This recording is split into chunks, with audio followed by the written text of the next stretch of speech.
When you look at a painting, where exactly does the art exist? Is it a physical object hanging on the wall, or is it an image constructed entirely inside your head? French philosopher Michel Dufrenne tackled this exact problem in his 1953 text, The Phenomenology of Aesthetic Experience, specifically examining what he called the being of the aesthetic object. Dufrenne makes a strict ontological distinction. First, there is the work of art. This is the physical thing residing in the material world.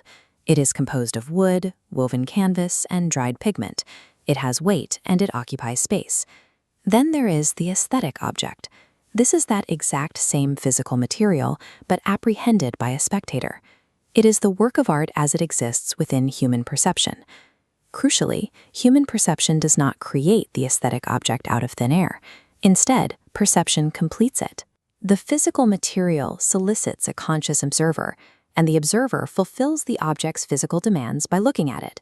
If we cannot pinpoint whether a piece of art is a physical reality or a mental projection, we misinterpret the entire mechanics of aesthetic experience. We have to figure out if we are looking at the world or just looking at ourselves. To test this distinction between the physical and the mental, we can examine the landscape paintings of Paul Cézanne. Look closely at the surface of this canvas. Notice the blocky, distinct application of the color. The standard assumption is that looking at this painting is simply a visual prompt. We treat the paint as an excuse to daydream about a real mountain in the French countryside. This approach requires us to look directly past the physical strokes of pigment to see a real object that isn't actually in the room with us. The paint becomes a transparent window. This brings us to the phenomenological concept of intentionality. Intentionality dictates that consciousness is always directed towards a specific object, inextricably linking the subject doing the viewing and the object being viewed. Treating a masterpiece merely as a launchpad for your own daydreams severs that link. It actively destroys the physical reality of the artwork right in front of you, reducing the artist's labor to a mere suggestion. Jean-Paul Sartre served as the prime defender of this exact misconception. Sartre argued that the physical artwork is essentially dead matter. He claimed the material is only occasionally visited by an unreal object, the image generated by mind. Under this framework, aesthetic contemplation is an induced dream. The physical canvas is a catalyst, quickly ignored once the mental image takes over. In Sartre's model, imagination monopolizes the experience. The viewer's connection to the physical world is severed, replaced by an internal projection. This creates a rigid, absolute dualism between the paint that is perceived and the image that is imagined. But this theory faces a severe logical flaw. If art is merely an induced dream, how do we actually control the content of that dream? If the canvas is only a prompt for the imagination, any random arrangement of shapes could theoretically trigger the exact same daydream. The specific physical labor of the artist becomes entirely meaningless. Dufrenne forcefully rejects this separation. He argues that the connection between the real canvas and the subject depicted is not a random coincidence. The meaning of the artwork cannot be detached and floating in the viewer's head. It must be inherently built into the perceived physical structure of the paint itself.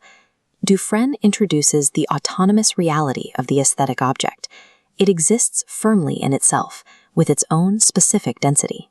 The artwork functions as a quasi-subject. It possesses its own weight and internal structure, commanding the viewer on exactly how it needs to be looked at. The aesthetic object is a felt presence. It requires the viewer to submit to its physical there-ness, rather than using it as an imaginative escape hatch. To perceive aesthetically is not to invent or project. It is to perceive faithfully and accurately exactly what the artist physically built.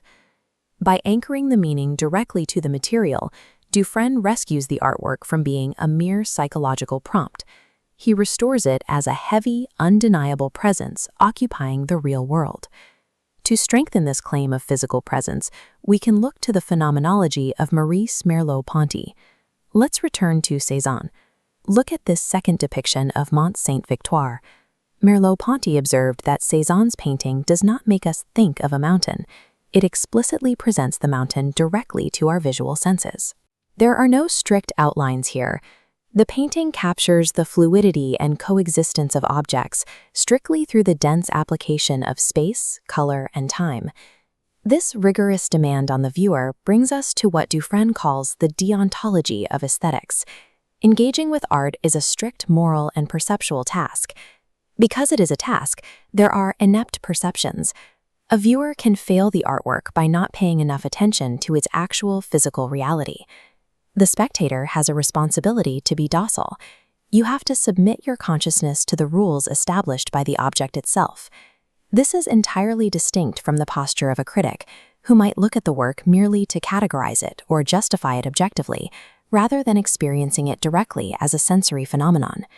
True aesthetic perception is rigorous work. It requires standing completely present with an object that commands attention and refuses to be abstracted away. This leaves a final mechanical question for Dufrenne's theory. If this physical object isn't using a rational coded language, how exactly does it communicate its meaning to us? The answer lies in the concept of prior affection. We are physically moved by the artwork well before we intellectually understand it. The fullness of the sensible world is immediately felt by the spectator's incarnate physical body. It hits our nervous system before it ever reaches our rational mind. At first encounter, the exact meaning of the art is opaque, registered strictly as a rhythm, a spatial tension, or a weight, long before it is recognized as a specific symbol. What follows is a constant dialectic. Our conscious reflection and our bodily feeling enter a continuous loop, working to decipher what just physically struck us. Because the aesthetic object possesses its own autonomous reality, it has the mechanical power to bypass our intellect entirely and assault our senses directly. This definitively answers Sartre's theory of irreality. Art is not an illusion, it is not an escape hatch, and it is not a trick of the mind. The aesthetic experience is a radical, embodied encounter with a reality that stands autonomously before us. This phenomenological foundation sets the stage for hermeneutics. Once we physically perceive this autonomous reality, we can begin interpreting its deeper historical and cultural meaning. The exact same rigorous physical attention we gave to the pigment on Cézanne's canvas must be applied to the structure and syntax of written texts. To experience the world deeply, whether through a canvas or a book, requires us to stop dreaming, wake up, and witness the weight of the reality directly in front of us.